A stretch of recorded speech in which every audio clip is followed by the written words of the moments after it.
one of the unique things, and I think one of the great challenges of having been in the profession that I was in as a platform minister, was the calendar. Every year, the calendar would roll out traditional things that we are called upon to celebrate, whether it's Christmas, Easter, Mother, or Father's Day. And how do you bring something relevant and new to those particular things that are cyclical?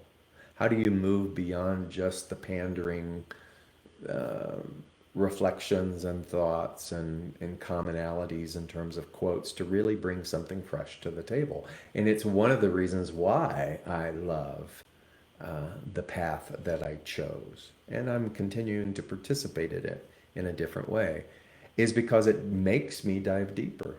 And today was no different. What I will share with you is probably the most significant awareness that I'm playing with right now. That's a big statement. The most significant awareness that I'm playing with right now. And when I say play with, I'm not carving it into stone. I'm allowing it to continue to teach me. And that is that this is a singular dimensional experience. It's just one thread in, let's call it a cosmic blanket. One thread of a multi-dimensional experience, one singular experience, as this personality, as David, as Donna, as Joan, as Lisa, as Catherine, as Doris, all of the people that are joining with us. This is a singular experience in a multi-dimensional, countless experience that is all happening at the same time. One thread in the most infinite blanket you can imagine. So that's the awareness that I start with almost every day.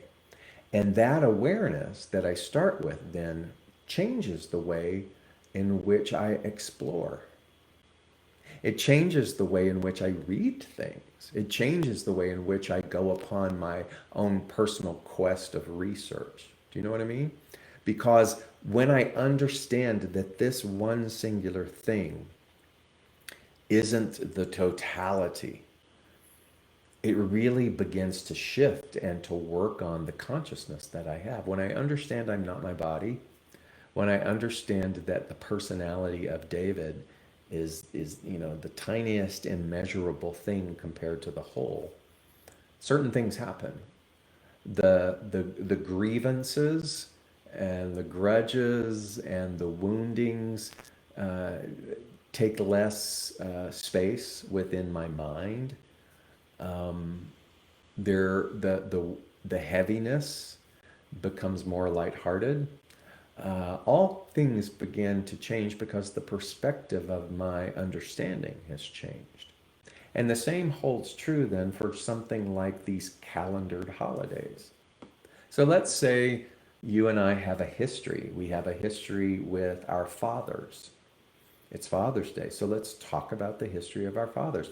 Everybody's history is different. And when I say history, I'm talking about this singular experience, this tiny thread in the cosmic blanket. So who did you get this time? Who did you get this time as a father? So sometimes people get the loving, idyllic nurturer, and sometimes people get the absent, vacant version. Some people get even an abusive version. And all of those particular versions are real. Small r real, meaning they are real within this thread of the big cosmic blanket. And so we would never dismiss the effect of that cause, the cause of that father. And yet we understand that we do not have to cripple ourselves or even become some sort of loyalist wishing that it was that way all the time with regards to our relationship to them.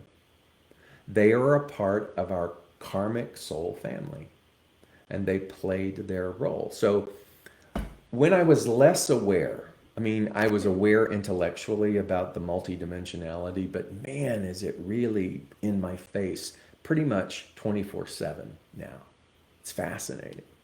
And so in my early years, particularly early in my ministry, I struggled with Mother's Day because my memory of my reality of my mother was not pleasant and abusive and all of those kinds of things.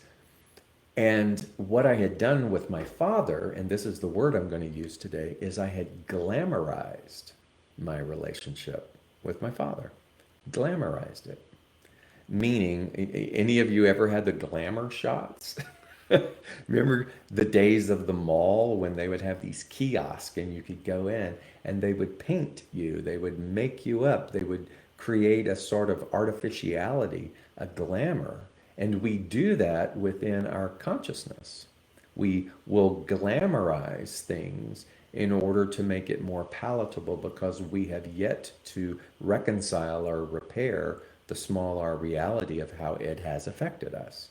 So people glamorize the past. We use phrases like the good old days, when those today's days are just the same as those things that we are labeling the good old days.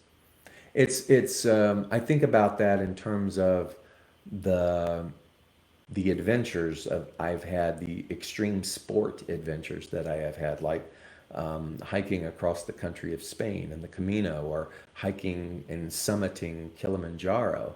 When I would reflect upon those events and talk about them, there is a glamorization about it. My verbal storytelling about it does not fully tell all of the hardship, the pain, and the suffering that may have taken place in that. In fact, when I finish it, when I summit or when I complete the Camino across the country of Spain, there is a sort of euphoria that happens. And that's the thing that pretty much colors and influences the tale that I tell with regards to those events. But there are days amongst those activities that are harsh and hard. And when I stop and think about and not glamorize it, I go, wow, would I really want to do that again? So is the days of our existence, our lives. We tend to glamour. So we tend to glamour perhaps our parental experiences. And I glamorized my father. When I would talk about him from my memory, all that I could remember were a few things. And they were sort of glamorous things. He died when I was 7, so I remembered once him purchasing a bag of candy. I remember him once picking me up after first grade when there was imminent hurricane.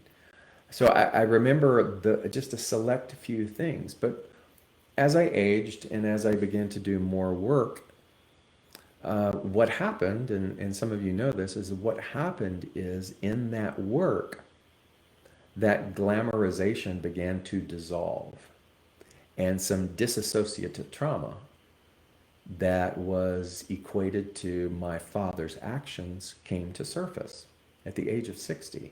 Came to surface, and all of a sudden that glamorous worldview dissolved. And what I realized was that the story that I was telling wasn't true. Now, what does this have to do with Father's Day and with multidimensionality? Well, a bunch of things. So what I could do then with this information is then Father's Day could shift dramatically and I could avoid the topic and I could hold on to the awarenesses and the awakened trauma, and I could hold on to it as my identity from that moment on. I don't want to do that. Glamorization is like a holding on of wanting something to stay or remain in a fantasy rather than turning to it. And so the title today that I gave you was glamorizing or repairing. And again, in the multidimensionality, it is all love. It is all love. In the multidimensionality, karma is at play. And in this singular dimensionality, karma is at play. And it's all working together for the soul's progression. Sandra Ray, who is eminent in terms of the field of breath work. She was the person back in the 80s when I first started doing conscious breathing, which back then was called rebirthing. You know, she posted something today on social media about fathers, and she said that if you have not forgiven your dad 100%, you need to do that right now. If he had traits that you do not like and you don't forgive him for them, you will attract those particular traits in all of your current relationships, because it is always your own karma that gave you the father in this life. Whew. You know what? Not everybody wants to hear that. Not everybody is prepared to hear that, and I will tell you why. Because when we don't have the understanding of the multidimensionality of the picture, and we are just singularly invested in this lifetime, and we think that this is all that there is, that feels so harsh. That's the thing where the injustice within us goes, how dare you tell me? Particularly if you had an experience like mine. But I'm so grateful to read what she wrote this morning from this new reference point. I'm grateful to read that because it solidifies, and I go, yeah, I get it. I get it. I worked through these things with my mom. In that same work that I did that unveiled the dissociative trauma, I actually got to go and this is going to sound weird, but I actually got to go into my mother's soul. And rather than referencing her as a rageaholic in this singular dimensional experience known as David, I went into her soul. And I saw the deep, abiding love that was indefinable. The love was so palatable. And I also saw this and felt this sorrow that she had agreed to come and play this role, because the role that she was playing was a part of our karmic journey. And she had said yes, not to harm, but to love. I'm not going to understand that if all I know about life is this one singular dimensional thing. Do you follow this? So it all works together. So multi-dimensional me, that's not David, that is a soul. I could see, appreciate, and be in awe of the depth of my mother's love. And I don't need to tell the story anymore about how she was a rageaholic. That was a persona, that was a role that she played in this singular lifetime. That's not who she is as a soul. The same applies for my father. I realize that I've been stalling a bit. The revelation and the depth of what happened has been so monumental that it's taken me, I'm in my second year, it's taken me a couple of years to digest it and to process it. Sometimes it comes in a great wave and it sort of takes my breath away when I realize, my God. It sounds odd, but I'm grateful that I wasn't aware of the small r reality of that when I was younger, because I don't know if I would have had the emotional wisdom and the maturity to be able to work with it the way that I'm working with it now. I'm afraid that I would have made it yet another identity, and I don't want to do that. I get to see it from a bigger vantage point. What does this have to do with you? It isn't just about the relationship of your father. It's about you understanding that whatever is painful, whatever is uncomfortable, whatever is the shackle around your movement forward. Some of us can call it our narrative, the stories that we sort of cradle and hug close to our heart as being carte blanche about the truth of who we are. Do you realize that that's a little tiny thread in the cosmic blanket of this truth, of this reality called God, called love?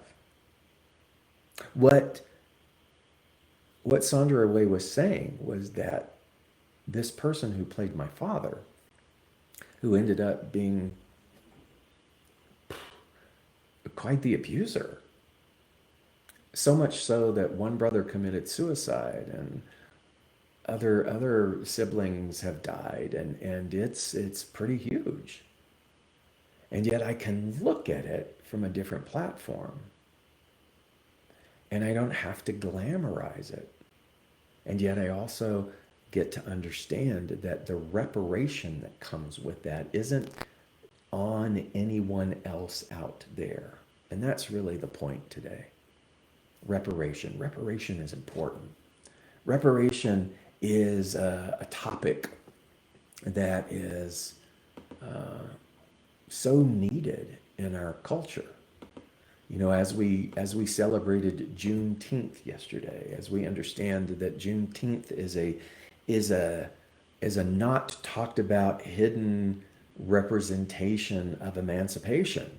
After Abraham Lincoln signed the Emancipation Proclamation, it was almost 2 years before some Union officer in Texas announced that those who were quote, quote, enslaved could be free, even though it had already been mandated that they were free.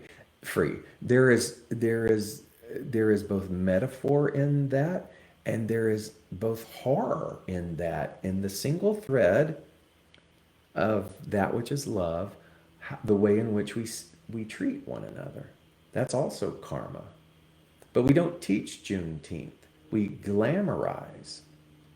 That's why critical race theory is such a hot topic right now, because the people who are invested in glamorizing the past don't want that to change. When I try to think what's the polarity of glamorization, I think of repair. To not just maybe necessarily repair the physicality of something, but also to repair the thought that is trying to be glamorized. The part of me that is so invested in glamorizing the past is the part of me that is afraid of something. The reparation part of me inside is willing to turn to the thing sweetly and lovingly and compassionately and strengthen its roots in order that it can have its glory. But it feels as though in this thread, this singular dimensionality that we're all experiencing, that glamorization is truly one of the greatest illusions and greatest hurdles, because we want to hold on to it. We don't want to teach critical race theory now in our classrooms in order to learn the beauty of repair, in order to learn about the need for equality, in order to look at what inequality does to generations of people. Again, singular dimensional thing. It's a small r reality. And so wherever you are in terms of your gender, your skin color, your race, your ethnicity, your relationship with your father, wherever you are on the spectrum of anything relational, sexual, racial in your life, what I can tell you is absolutely reparation is the healing balm, and don't wait for it to come from outside. That's one of the biggest karmic lessons in being a single thread in a big cosmic blanket. Don't wait for the reparation to come inside. Start the reparation within you. Notice where you might want to be glamorizing something because the pain feels too deep. Notice where you might want to glamorize even the historical narrative because everybody else around you is doing that. As a gay man, I've always felt a little bit like being on the outside. As someone in the trenches of the AIDS movement working with Louise Hay, I would feel that I have every right to be the screaming person fighting against the system. Nothing wrong with those people, but I felt that my role was to be there in the immediacy of that moment to bring help and support to people. Other people's roles were to do that. And then what? Do I stay in that role? Do I stay in that role? Because if I stay in that role, if I stay in that narrative, then I never can move into the greater awareness and experience of more threads in the cosmic blanket because I'm so devoted to the singular thread in the blanket. If I'm so devoted, if I become glamorized in my role as an abused child, then I cut myself short. I cut myself short from the experience of the cosmic blanket because I've glamorized this single thread as my story. Are you following this? That's why I love things like Father's Day now. It has a completely different meaning for me. Before, when I would give Sunday sermons, oh my God, I had some beautiful, funny illustrations of my memories of him. They were bittersweet, and everybody would go, oh, I'm not going to tell those stories anymore. It's not who I am. It's not the relationship. It's much deeper now. There is that small R reality has shifted, and my knowing is more expansive. And I don't want to glamorize that as my new identity. What I want, from a karmic perspective, is okay. I mean, it may sound wild to the person who stumbles across this video for me to say something like, I wonder what that karmic lesson was. I wonder why we all signed up for that. I wonder why this person, this soul who played my father, committed these acts. What was the purpose in that? Because there was a karmic interaction. There was a karmic lesson. And what I will tell you, sometimes when I really sit openly with that question, I go, I wonder if my heart, and not just the physical organ of the heart, but my spiritual heart, I wonder if my spiritual heart could be as effective, could be as open, and could be as committed to the work that I love, the work that is Kaleidoscope Child Foundation. I wonder if my heart could take it if I hadn't processed and done this work. I wonder if my heart could take it when I would be in the presence of severe poverty, when I could be in the presence of something. Because sometimes the sensitivity of that, the heartbreak of that, makes the vessel of us, the identity of us, ineffectual. But I wonder if the people who can walk into the midst of just the harshest, most severe, most gross sandbox of our inhumanity to one another, the gross need of repair, without the need to glamorize it, and to go in and to begin to find a way to bring repair. And I feel for me that I wouldn't trade my journey for anything. I wouldn't wish to have a different father.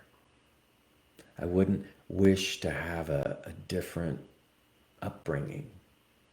I wouldn't wish to come from means. I love what it did to me, for me, and through me, because I love what I'm doing. And I feel like what I do and what I say yes to, and all these many decades leading up to this wisdom, has opened me and has made the time as the personality of David and the karma of David be as pure as possible. So people come and go. Hurt comes and goes. Attachments come and go. And what we begin to see with all of that is this. What understanding that this is such a tiny fragment of the whole is, it lessens, loosens, softens, and eases. It lessens, loosens, softens, and eases. And let me tell you, these are four really great things to help us be great repairers. It lessens our seriousness. You and I are not going to be able to let go of our story if we're so serious about our story. It lessens our seriousness. It loosens our control. And by control, I mean trying to manage everything out of fear.